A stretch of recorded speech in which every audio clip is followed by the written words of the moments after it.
A Sergio Rodríguez Gelfenstein, quien es analista internacional, profesor universitario, fue director de Relaciones Internacionales de la Presidencia de nuestro país.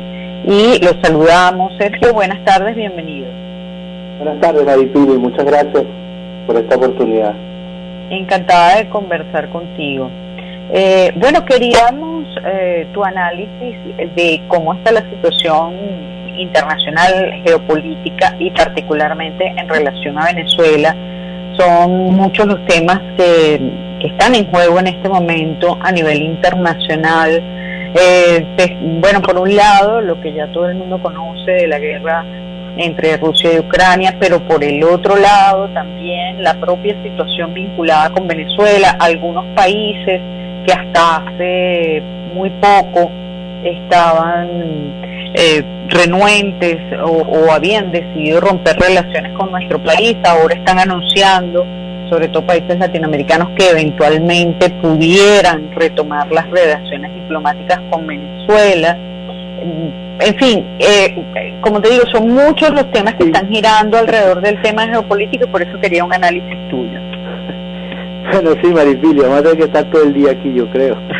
Vas a tener que hacer tu programa. Sí.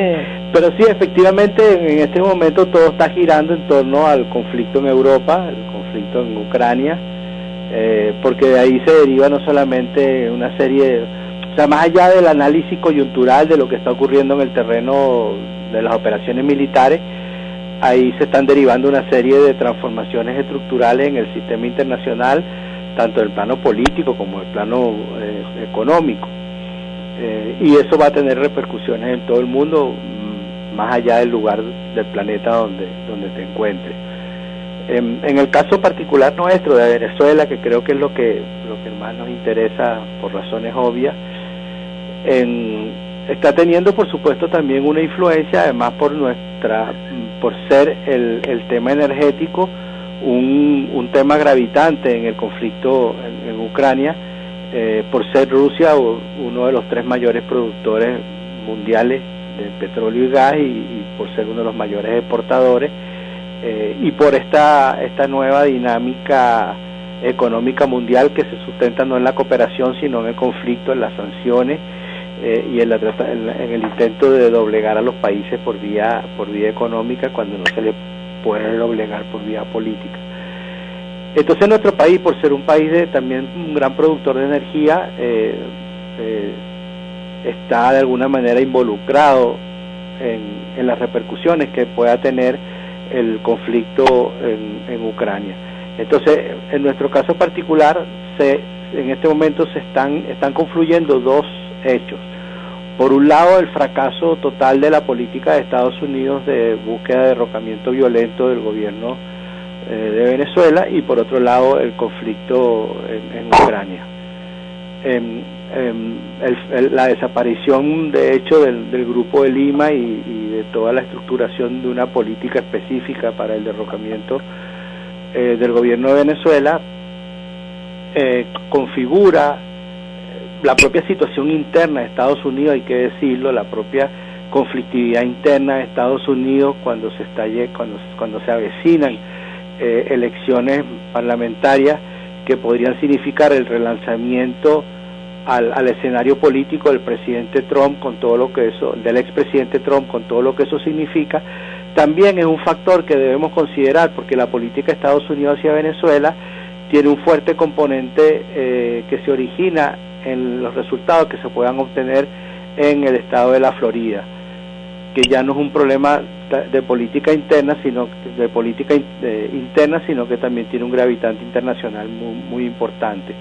Entonces todos estos factores han venido confluyendo, te repito, el fracaso de la política de Estados Unidos con Venezuela, la situación crítica interna de Estados Unidos, la guerra en Ucrania y la proximidad de las elecciones de Estados Unidos. Son factores que están incidiendo en esto que tú decías al comienzo, en que comienza a haber un pragmatismo de muchos países en el sentido de alejarse de una política que el propio Estados Unidos, yo no voy a decir que se está alejando de esa política, pero que lanzó un campanazo cuando envió una delegación de alto nivel a reunirse con el presidente Maduro, una delegación de alto nivel del gobierno de Estados Unidos, lo cual fue una señal que fue inmediatamente captada en todos estos países satélites, que entendieron que en muchos casos estaban actuando incluso desde posiciones más a la derecha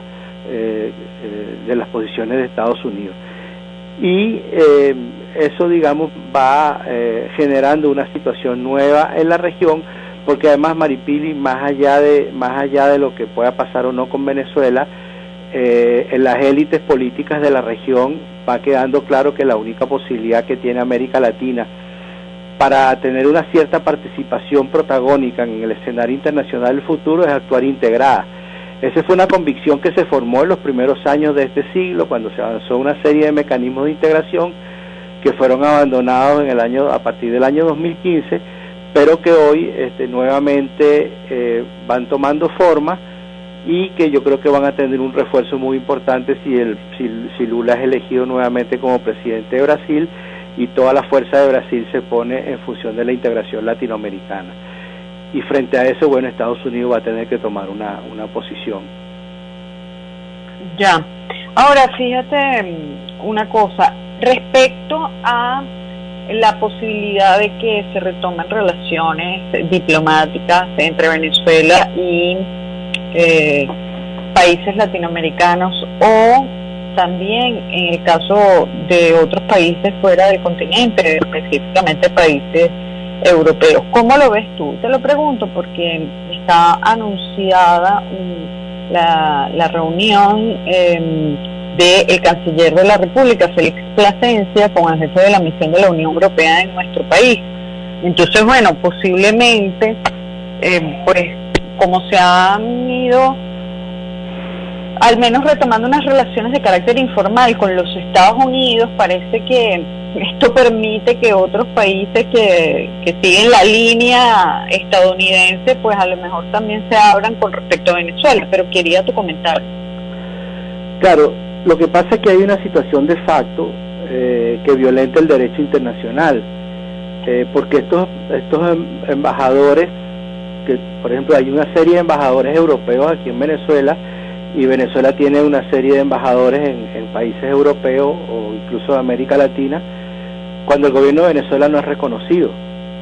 Entonces hay una situación ajena al derecho internacional, y eso tiene que ver con la intención de Estados Unidos de crear lo que ellos llaman un sistema internacional sustentado en reglas, que son las reglas que ellos decidieron. O sea, es apartarse del derecho internacional, apartarse del sistema multilateral, apartarse de la ONU y crear un sistema que Estados Unidos va a decidir cómo es y cuáles son las reglas. Cuando el señor Borrell era todavía canciller de España, lo entrevistaron en la televisión española y la periodista le preguntó: señor Borrell, ¿a quién reconoce usted y reconoce España como presidente de Venezuela? Y dijo: por supuesto, al señor Guaidó.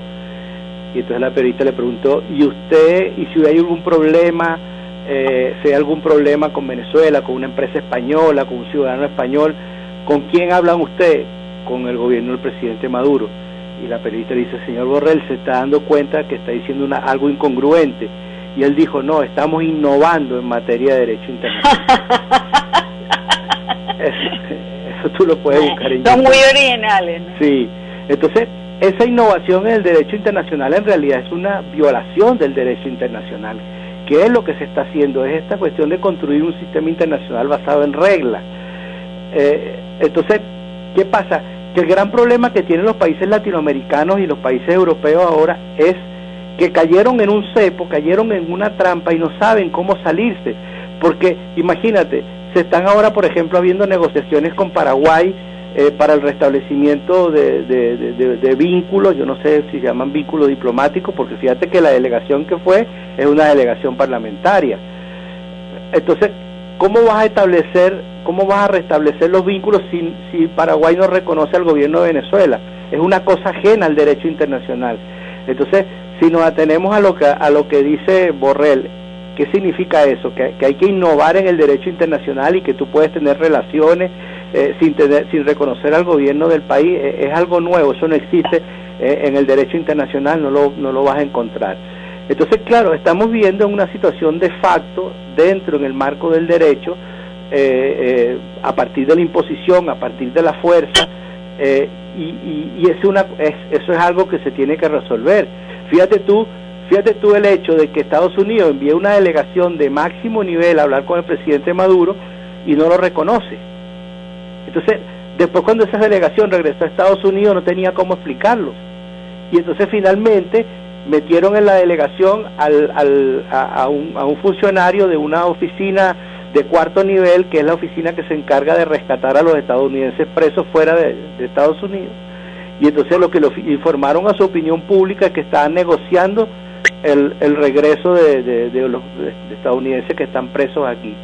Entonces, Maripili, cuando actuamos al margen, en el limbo o al margen del derecho internacional, es muy difícil poder saber qué va a pasar o cómo va a pasar, y para nosotros los que analizamos las relaciones internacionales también es bastante difícil poder emitir una opinión concluyente, porque todo lo que uno puede haber leído, estudiado o aprendido no te sirve, tienes que tratar de entender cuál es la lógica de actuación de los líderes en este sentido. Entonces sí, se va produciendo un acercamiento, no solamente con esta visita de una delegación parlamentaria a Paraguay, sino con las declaraciones del nuevo canciller costarricense que asume en estos días, en el sentido que quiere retomar las relaciones con Venezuela, el llamamiento que hizo el presidente de Argentina, presidente pro tempore de la CELAC, a que se produzca un acercamiento,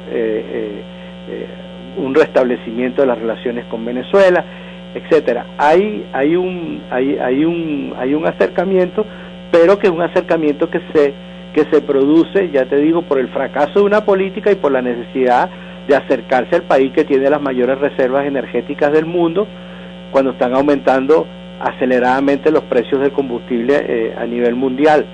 Entonces hay una decisión pragmática, no es una decisión que se sustente no es una decisión racional, es una decisión pragmática que uno no la puede explicar en los marcos del derecho internacional porque no tiene explicación. Ya. Ahora, ¿qué opciones ves tú en este momento para Venezuela? O sea, digamos, eso fue una realidad que surgió a partir del año 2019, que ya todos conocemos, no hace falta volver a explicar. Y bueno, lamentablemente eso se ha mantenido así de una manera totalmente irregular. Pero hoy, con el escenario actual, con las situaciones actuales, con lo que pareciera estar siendo una apertura, si no desde el punto de vista del derecho, por lo menos sí de los hechos, ¿cuáles crees tú que sean las opciones para Venezuela? Mira, Venezuela no retiró su embajador de ningún país, Venezuela no rompió relaciones con ningún país, Venezuela fue objeto de una serie de medidas y de sanciones unilaterales tomadas por los otros países. Yo no veo que en el gobierno haya alguna decisión con algún país en particular de mantener esta situación, porque esta situación no ayuda. Es muy previsible que si Petro llegara a ganar las elecciones en Colombia, incluso con Colombia va a haber modificaciones en la relación para el beneplácito de los venezolanos que están en Colombia y los colombianos que están aquí, pero además porque se va a retomar relaciones económicas y comerciales que también son de mutuo interés. Entonces, yo creo que lo que hay que hacer es seguir avanzando. A mí me place mucho que haya ido esa delegación parlamentaria, o sea, que no solamente sea el gobierno el único actor en materia de política internacional, porque hay otros entes del Estado, como el Parlamento y otros, incluso, por ejemplo, la Fuerza Armada. La Fuerza Armada nunca han dejado de tener vínculos con Fuerzas Armadas de otros países latinoamericanos. Entonces, de esa manera, la Fuerza Armada también son un actor internacional, pero hay otros, los movimientos sociales, se hacen eventos en los que los pueblos se siguen acercando. Acaba de haber un evento muy importante en Argentina de movimientos sociales. Entonces, en la medida que se implemente una diplomacia amplia, una diplomacia de los pueblos y no solamente la diplomacia del gobierno, sino que la diplomacia del Estado y la diplomacia los pueblos, va a ir habiendo un acercamiento y yo creo que eso va a conducir a ir retomando las relaciones tal cual fueron en el pasado. Ya. Bueno, te quiero agradecer que hayas estado con nosotros y que nos hayas brindado todo este análisis que nos has hecho sobre esta materia internacional, que es compleja, pero hay que hacerle seguimiento. Muchas gracias. Gracias, Maripili, estoy a la orden. Saludos. Gracias. Amigos, era Sergio Rodríguez Gelfestein, quien es analista internacional, profesor universitario, fue director de Relaciones Internacionales de la presidencia de nuestro país.